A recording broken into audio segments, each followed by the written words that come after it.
Magandang araw. Sana po'y nasa mabuti kayong kalagayan. Ako po ulit si Obet. At meron na naman po tayong kwentong ibabahagi sa inyo. Ito po'y naganap sa totoong buhay.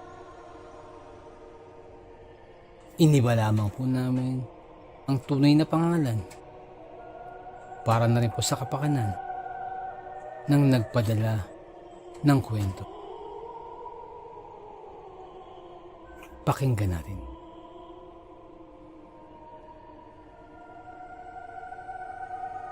Magandang araw po sa inyo lahat.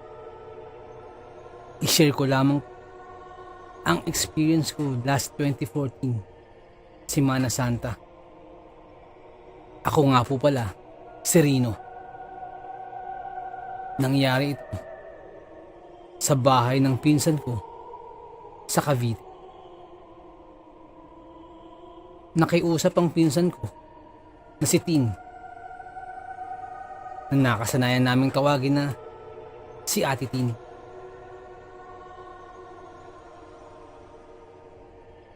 Ang sabi ni Ate Tin ay sa kanila muna kami ng ate ko, since silang mag-iina lamang ang nandoon. Seaman kasi ang asawa ni Ate Tin. May dalawa silang anak. Isang 4 years old at isang 7 months na baby. Malaki ang bahay ng pinsan. Kaso, nung dumating kami sa kanila, ay nagpapa-renovate sila.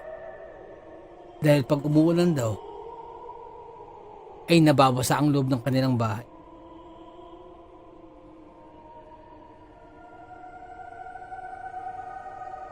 Sa isang kwarto na katabi ng kusina, dun kami magstay. At hindi kami pwedeng humiga sa may sala. At sa may dalawa pa nilang kwarto na nire-renovate. At eto na nga. Huwebes Santo nun. Ayon kay Ate Tin, ay nag-away daw silang mag-asawa. Kaya kami pinapunta.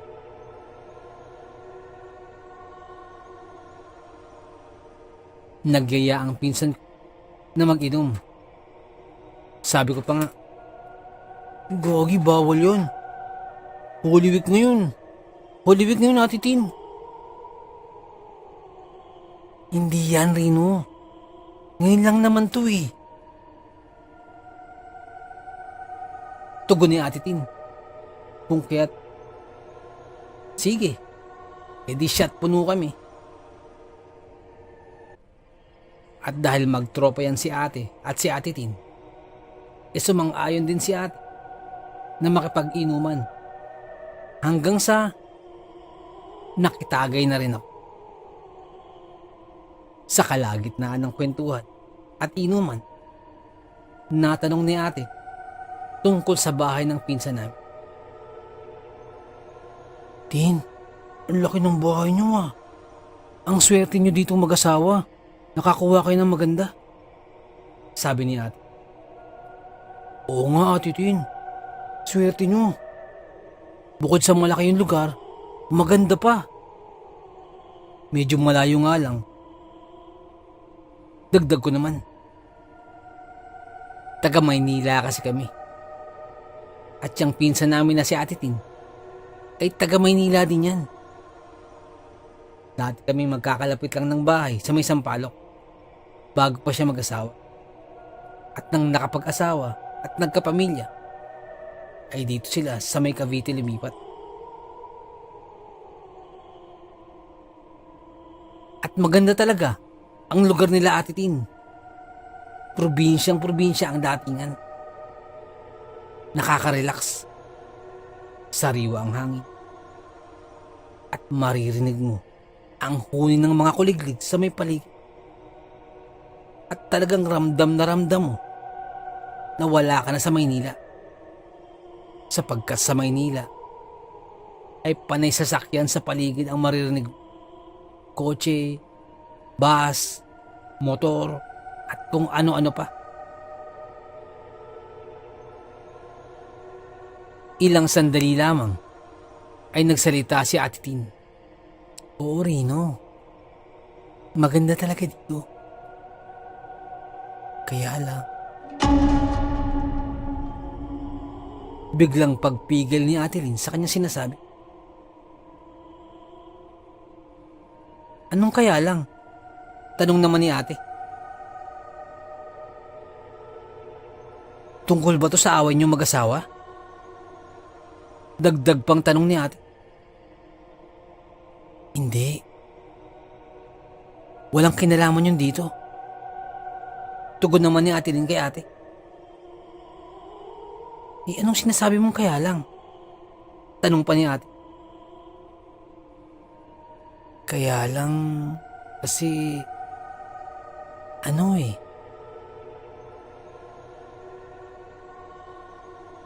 kasi, sambit ni Ate Lynn na parang hindi niya matuloy-tuloy.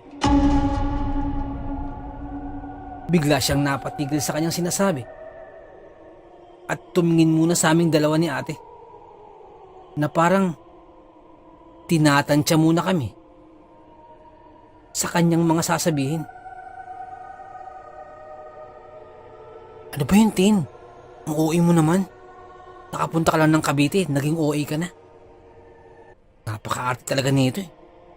Sambit pa ni ate. Tumagay muna ng alak si Ate Lynn at saka muling tumingin sa amin.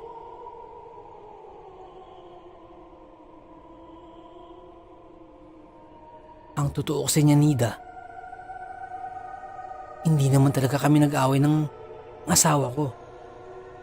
Sinabi ko lang yun sa'yo para pasamahan mo ako dito. Sambit pa ni Ate Lynn.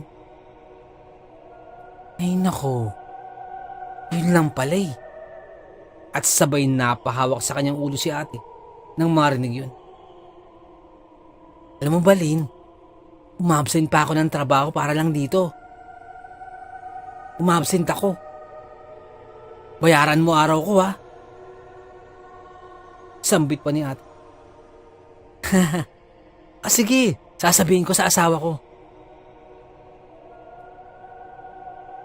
Alam nyo, bukod sa gusto ko kayong makasama, ang totoo kasi niyan, ay natatakot kasi ako. Lalo na pag kami lang ng mga anak ko ang magkakasama rito. Tugon ni Ate Lynn. Bakit ka naman matatakot? Mas mukha ka pa nga nakakatakot eh. Ako nga sa pagbumukha mo ako natatakot eh. Sambit pa ni ate kay Ate Lynn. At nagkatawanan na kaming na parang kagaya lang dati. Araw-araw kaming ganito dati. Ganito kami magkwentuhan.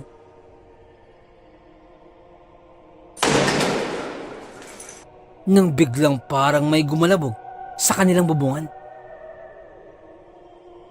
At dahil dun, ay naputol ang aming tawanan. At agad-agad ay nawala ang ngiti sa mukha ni Ate Lynn matapos ang pagkalabog sa kanilang bubungan. Yan, Nida, narinig mo? Ganyan. Tuwing gabi, naririnig ko yan. Kita mo naman, kumilang ng mga bata ang magkakasama rito. At dito kami, sa gitna ng kawalan. Kaya, natatakot ako. Kaya, gusto ko may mga kasama. Kaya ako kayo pinapunta rito. Sambit pa ni Ate Lynn. Ano ka ba, Lynn? Baka naman pusa lang yan. Sambit pa ni ate. Anong pusa? Wala naman kaming pusa, ano? Tugon ni Ate Lynn. Baka kung ano lang yun. Baka daga. O paniki.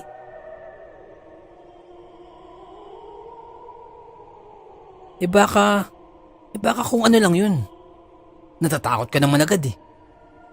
Sambit ko naman. At kagaya nga ng sinabi ni Ate Lynn kanina, ay wala akong nakitang pusa sa kanilang bahay. Bukod pa dun, ay mataas ang kanilang bahay. Nasa 2 palapag.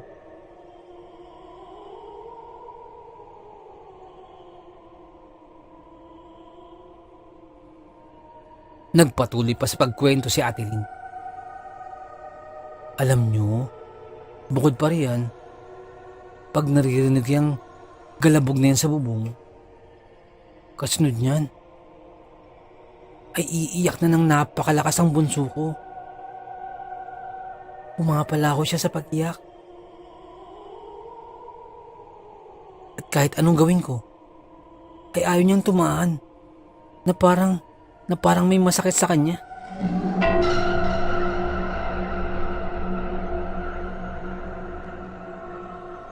At umaabot pa yun na hanggang umaga.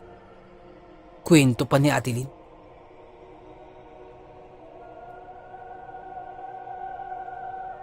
Ganun ba? Baka naman nilalagnat ang bunso mo, tanong ni Ate. Hindi naman, kasi matapos mangyari yun, pinatingnan ko sa pedya ang bunso ko. Tinanong ko kung bakit ganun kong umiyak ang bunso ko. Ang sabi ng pedya, ay normal lang naman daw yun. Lalo na kapag naiistorbo ang tulog ng isang bata. Talagang umiiyak daw talaga ito ng husto. Kung kaya't naging kampante lang ako. Bukod pa riyan, chinek up din ang bunso ko at okay naman ang naging result. Pero nung minsan, bumili ako dyan sa may labas, sa may maliit na palengke. Malapit lang yun dito. May nakasalubong ako. Isang matandang babae. At hindi ko siya kilala. Tinanong niya ako kung may anak daw ba ako na sanggol pa lang. At wala pang 1 taon. Ang sabi ko, meron po, ang bunso ko. Alam mo ba ang sabi ng matandang babae? Iha, ingatan mo ang anak mo. May lumiligid na aswang sa lugar natin. Lalo na kapag gabi na. Kwento pa ni Ate Lynn.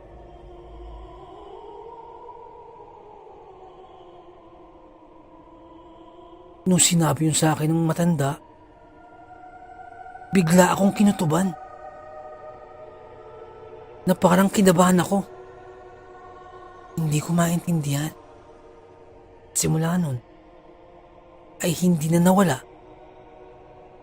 ang takot na nararamdaman ko. Kwento pa ni Ate Lynn. Nung marinig ko yung kwento na yun ni Ate Lynn, ay natawa ako. Aswang? Sa panahon ngayon, biglang sagot ni Ate. Aswang-aswang ka dyan. Mas mukha ka pa ang aswang eh. Dagdag pa ni Ate. Alam mo, Lynn, kung sinabi ng matanda na mukha kang aswang, doon ako maniniwala. Biro pa ni Ate. Hindi, Nida. Iba talagang pakiramdam ko. Iba talagang nervous ko. Pagkasabi ng matandang yun sa akin, Bigla akong kinutuban ng hindi maganda. Pagkwento pa ni Ate Lynn. Ay nako Lynn, kapapanood mo ng horror yan eh. Kalokohan lang yun. Ang OA mo lang. Sunod-sunod na banat ni ate. At nagpatuloy na kami sa aming pag-iinuman. At bilang nakarami na kami ng tagay, ay medyo may amats na kami. At si ate naman ay madaldal na.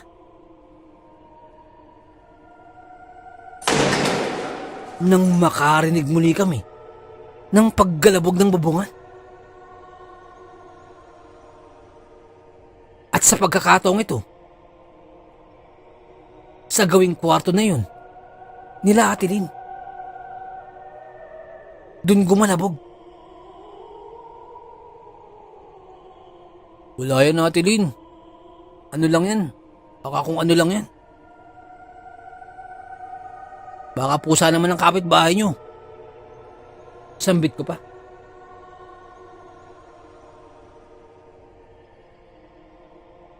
Nakiramdam sa paligid si Ate Lynn. Kami naman ni ate ay nagpatuloy kaming mag-inom. Nang ilang sandali lamang,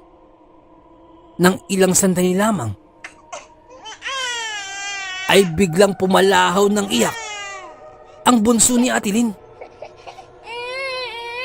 Ang lakas ng iyak nito.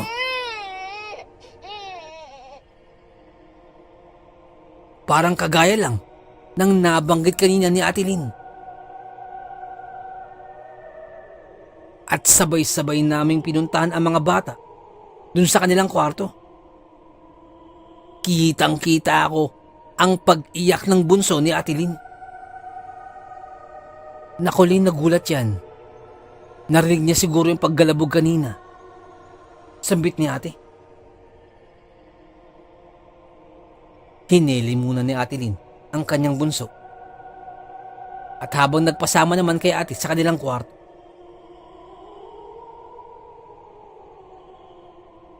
hanggang sa hindi na kinaya ng pinsan ko ang paghihili at tumabi na ito sa paghiga sa kanyang mga anak.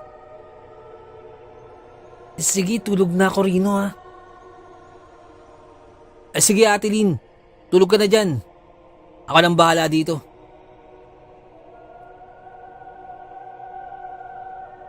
At lumabas ako ng kwarto at iniwan ko na sila. At bumalik na ako sa aming pinag-iinuman. Nang tiningnan ko ang oras, ay 2:00 na ng madaling araw ng Biyernes Santo. Naiwan akong mag-isa malapit sa sala kung saan kami umiinom. Si Ate Lynn at si ate ay andun na sa kwarto kasama ang mga bata.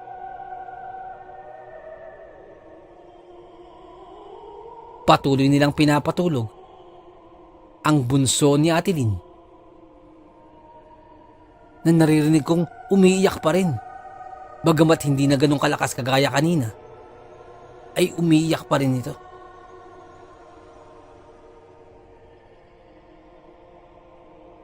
Ako naman ay may amats na pero parang gusto ko pang uminom. Nang ilang sandali lamang, biglang may sumipol sa may bandang kusina. Napakalakas ng sipol nito. At buong buo na parang nagmumula sa isang lalaki. Bigla akong naisip na baka magnanakaw. Pero imposibleng kawatan yun sapagkat nakapasok na nga siya. Ba't pa siya sisipol? At bukod pa riyan, lahat ng gate sa bahay nila Ate Lynn nakalak na. Nakakandado na rin ang mga pintuan ng bahay. At dahil may tama na ako ng alak, ay minura ko ang sumipol na yun. Bu! Umalis ka dito! Ang sabi kasi, kapag may naka-encounter ka ng ganun, ay murahin mo raw. Para umalis kung sino man yun sa may bahay nyo. Pungket yun ang ginawa ko. Minura ko ng minura. Ngunit, parang isa yun sa pagkakamali ko. Sapagkat nakarinig muli ako ng pagsipol. At ang sipol na yun ay papalapit sa akin. At parang lumalakas lalo, na parang nagpapaikot-ikot lamang sa aking tenga.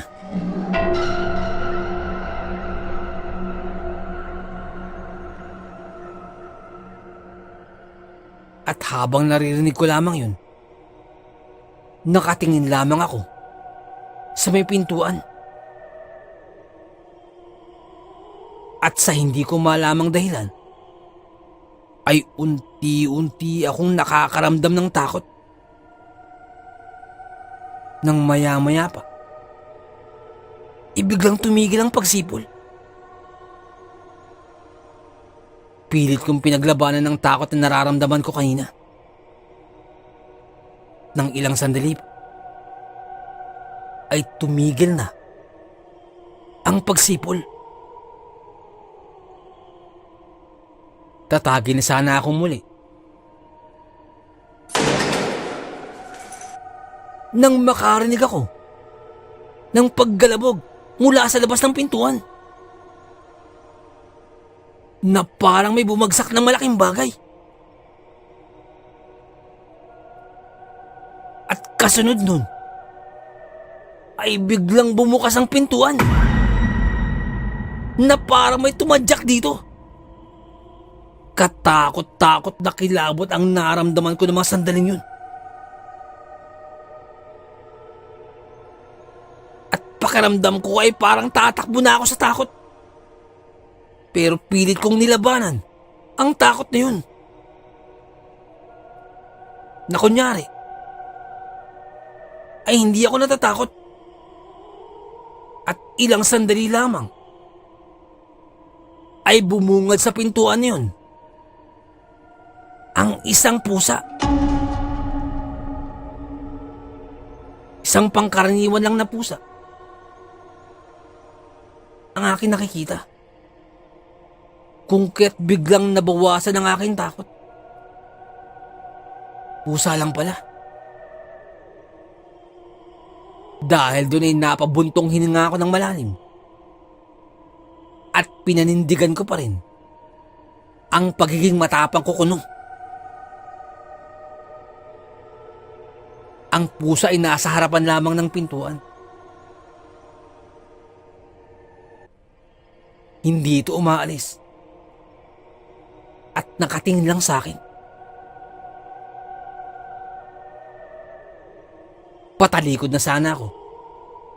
At akmang uupo na upang tumagi muli. Nang biglang may dumating pang isang pusa. At kasunod nun,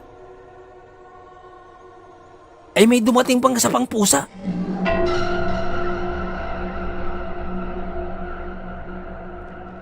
Biglang dumami ang pusa nang hindi bababa sa 10 bilang nito.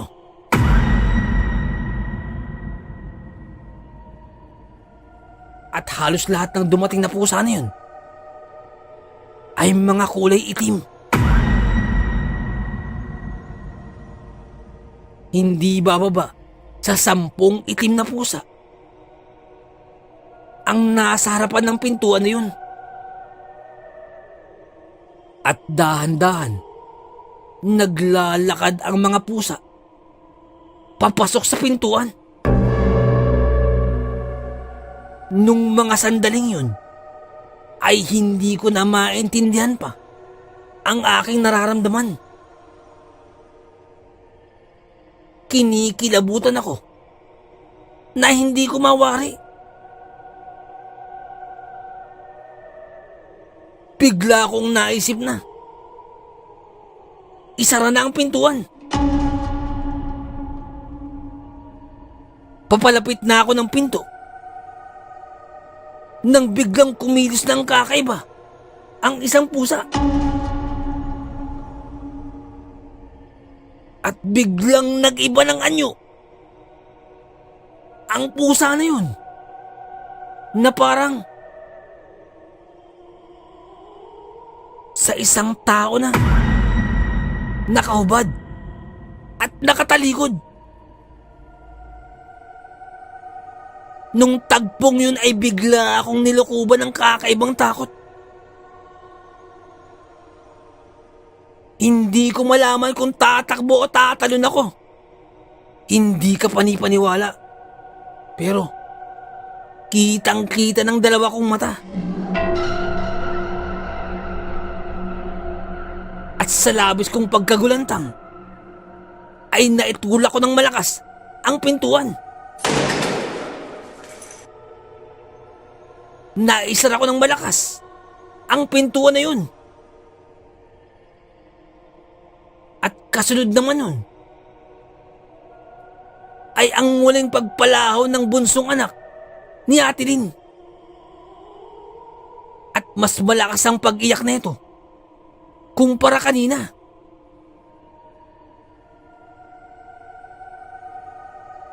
Biglang naglaho ang amats ko. Biglang natanggal ang lasing ko. At kasunod nun, biglang may kumatok ng napakalakas sa pintuan namin. Kinakalampag ito at inuuga. Napahawak ako sa doorknob nito upang pigilan kung sino man ang kumakalampag sa pintuan. At parang binabangga pa ito ng napakalakas. Mabuti na lamang at iyari sa magandang klaseng kahoy ang pintuan nila Ate Lynn. Hindi ko na namamalayan. Nanginginig na ang buo kong katawan sa labis na takot. At ngayon pa lamang ako nakakaramdam ng ganito katinding takot.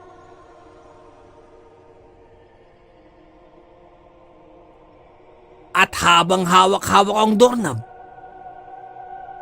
nararamdaman ko na umuuga ang pintuan.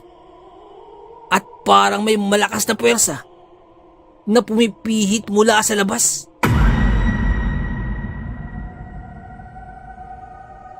Doon na ako napatalon at napatakbo ng karipas upang gisingin ang pinsan ko. Halos lundagin ko na ang hagdanan. Bakit sa ikalawang palapag? Sarado na ang pintuan nila Ate Lynn. At kinalampag ko yun sa labis na takot. Napasigaw naman si Ate Lynn. Rino, bakit? Ate Lynn, Ate Lynn. Ay, nakita ako. Pusa. Naging tao.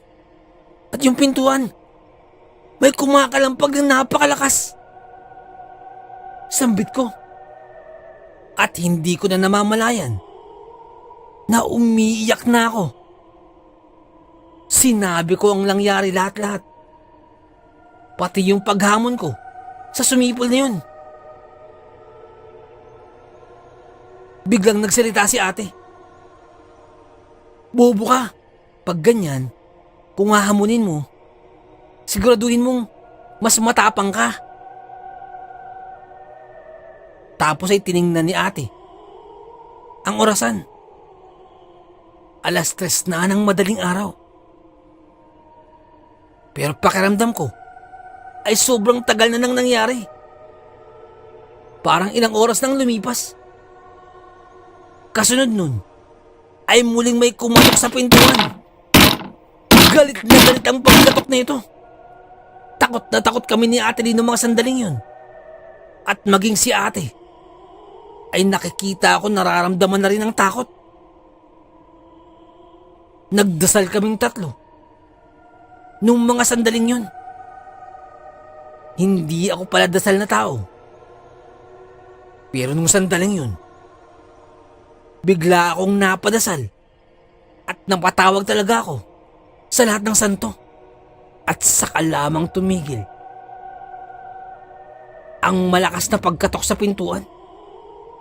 Hindi na kami lumabas ng kwarto na yun at inantay na lang namin na mag-umaga. At saka ako nakatulog ng matiwasay. Ang akala ko'y tapos na. Hindi pa pala. Linggo ng pagkabuhay. Alauna ng madaling araw. At naisipan kong magpalit muna ng damit na pantulog. Yun nga lamang, ang malilinis kong damit ay nandun sa may isang kwarto, malapit sa may kusina. Kung kaya't wala akong no choice kundi dumaan muli sa kusina. Pagpunta ka pa lamang dun, ay nakita ko sa gilid ng aking mata na may napansin ako na parang may dumaan. Bigla akong kinilabutan at napatingin agad sa aking relo. Sinabi ko na lamang sa aking sarili na wala pang 3:00. Wala pa yung kakatok ng pinto. Paulit-ulit ko yung sinabi sa aking utak. Binilisan ko ang paggawa sa aking damit. At tumakbo na ako pabalik. Nang biglang may sumitsit muli sa aking tenga na parang ibinulong lamang sa akin. Pakiramdam ko ng sandaling yun ay lahat ng balahibo ko sa katawan ay nagsipagtayuan. At hindi ko na namalayan kung tumalon ba ako paakyat o tinakbo ko na sa labis na takot. Makapasok lang ng kwarto. Bumungad naman agad sa akin si Ate Lynn sapagkat narinig niya. Nasigaw daw ako ng sigaw. Bago ko pa naikwento, nagtayuan din daw ang kanyang mga balahibo nang marinig niyang sumigaw ako. Agad sinabi ni Ate Lynn, "Rino, isara mo na. Isara mo ng pinto. Bilisan mo." Isinara ko bigla ang pintuan. At bigla na lang akong natawa sapagkat naisip ko na kung ano man ang nilalang na yan, ay sigurado akong hindi makakatagos sa pintuan nila Ate Lynn sapagkat gawa ito sa bakal.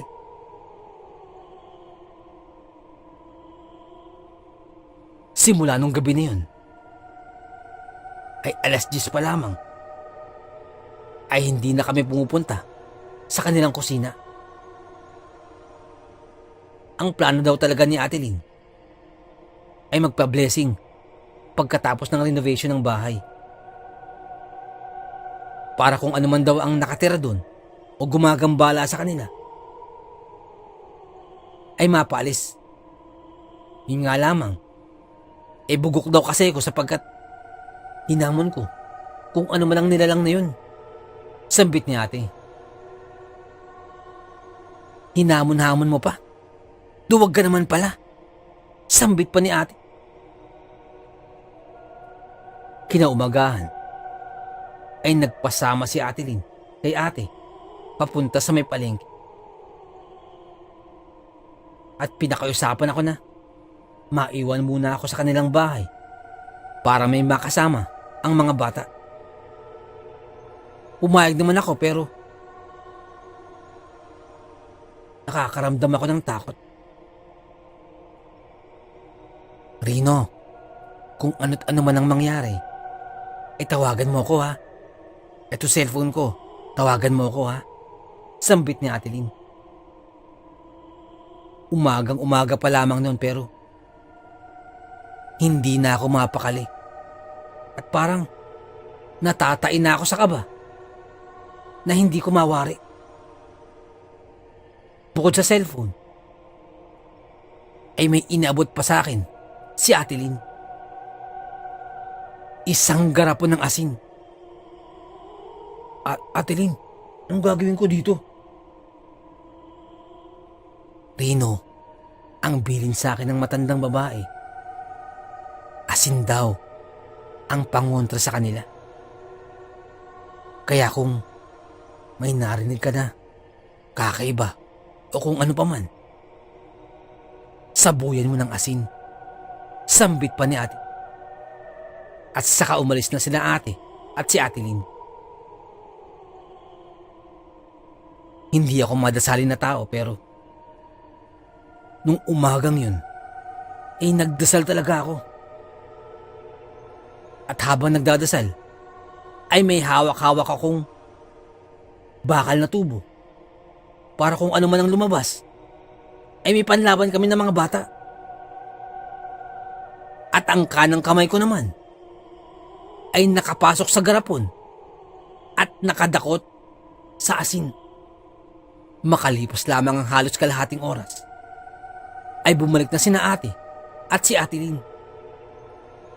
May kasama silang isang matandang babae na ayon kay Ate Lynn, yun ang matandang babae na nagbigay babala sa kanya. Pagkakita ko pa lamang kay Lola, ay tila gumana ang aking kalooban. Parang biglang nawala lahat ng kaba ko na aking dinadala.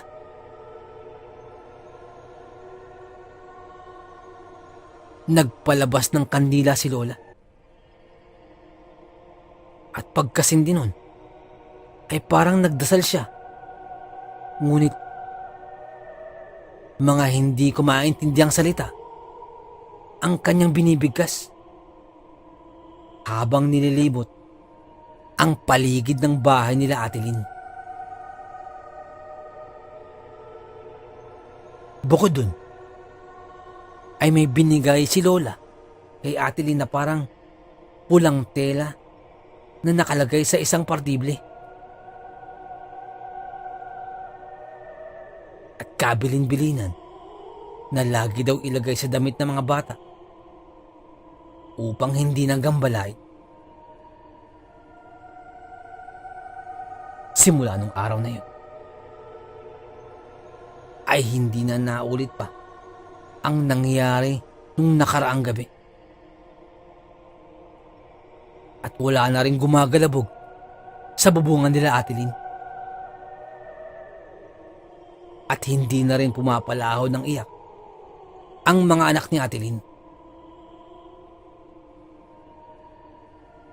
Bagamat nasa modernong panahon na tayo ngayon, bigla kong nilunok ang aking mga sinasabi at naniwala ako sa mga kwento ni Ate Lynn.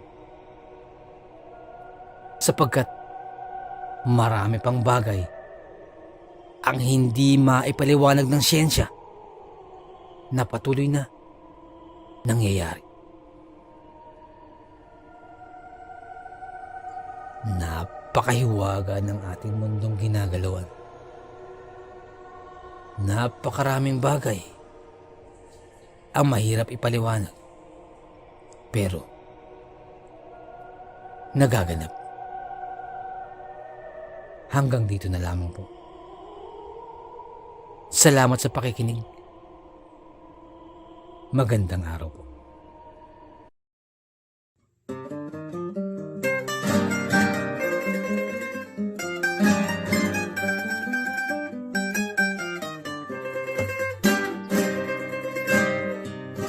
Nais ko lamang pong magpasalamat sa lahat po ng sumusuporta sa ating channel.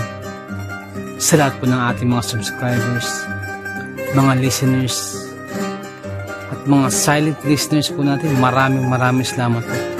Ganun din po sa ating mga OFW listeners mula po sa iba't ibang bahagi po ng mundo. Maraming salamat. Ganun din po sa mga silent listeners po natin at sa mga listeners po natin mula po sa iba't ibang kapuluan po ng Pilipinas. Maraming salamat po. Sa mga nagpapadala po ng kwento, sobrang salamat po. Sobrang laki pasasalamat po. Nais ko lamang pong i-shout out si Ma'am Helen Casamayor. Ma'am, maraming salamat po. Isa po sa masugid natin tagapakinig po mula pa po nung nasa Saudi pa po siya. Maraming salamat po, Ma'am Helen Casamayor. Isa po sa ating mga silent listeners. Sobrang salamat po. Sana po, net po kayo dyan palagi. Maraming salamat po. Nais ko lamang pong i-shout out si Boss Marlon ng Di Masalang. Boss, shoutout po. Maraming salamat po sa pakikinig. At nais ko rin pong i-shout out si Ma'am Dalisay Concepcion. Maraming salamat po sa pakikinig. Shoutout po sa inyo, ma'am. Shoutout din po kay Sir Myong. Boss, maraming salamat sa pagbisita sa ating channel. Maraming salamat. Kay Sir Myong Herminio Viterbo, shoutout po sa iyo. Ingat po palagi. And also, belated happy birthday po kay Ma'am Annie Apruebo. Belated happy birthday po. More birthdays to come. More blessings and good health. Shoutout po sa inyo. Maraming salamat po. Nais ko lamang pong i-shout out si Ma'am Mary Asilar dyan po sa may UK. Shoutout din po kay Ma'am Annie Apruebo, kay Ma'am Annie Viloria, at kay Boss Baby Langka. Shoutout po. Maraming salamat po. Shoutout din po kay Ma'am Janet Verga dyan po sa may Qatar. Shoutout po. Kay Ma'am Liza Arcega. Shoutout po. Shoutout din po sa Manhattan Hamburger dyan po sa may Bukandala 3, Imus Cavite. Shoutout po sa inyo. Ganun din po kay Boss Fernando Marcos. Shoutout po. Shoutout din po kay Ma'am Christy Harm dyan po sa may Hamburg, Germany. Shoutout po. Ganun din po kay Tata Estong Nestor Bauyon dyan po sa may London, England. Shoutout po. Kay Boss Jing Fensalida, isa po sa ating mga silent listeners. Maraming salamat po. At kay Boss Bobby Gonzales at sa Gonzales family, shoutout po. Maraming salamat po, boss. Ganun din po kay Boss Camelo Aroy, shoutout po. Kay Boss Malvin Esquera, boss, shoutout po. Kay Boss Miguel Doris Kibel, shoutout po. Kay Ma'am Imelda Pascua. Kay Ma'am Elizabeth Arnaiz, shoutout po. Kay Ma'am Rosie De Mesa, shoutout po. Kay Boss Haz dyan po sa may Saudi, shoutout po. Salamat din po kay Boss BK. Salamat sa milk tea, shoutout sa iyo. At salamat sa suporta, shoutout po. Salamat din po kay Ma'am Eileen Rodriguez. Shoutout po, ma'ams. Sa mga suggestion, maraming salamat po. At sa mga hindi ko po nabanggit, pasensya po muna. Pero sa next time po, i-shoutout po natin yan. Maraming salamat po.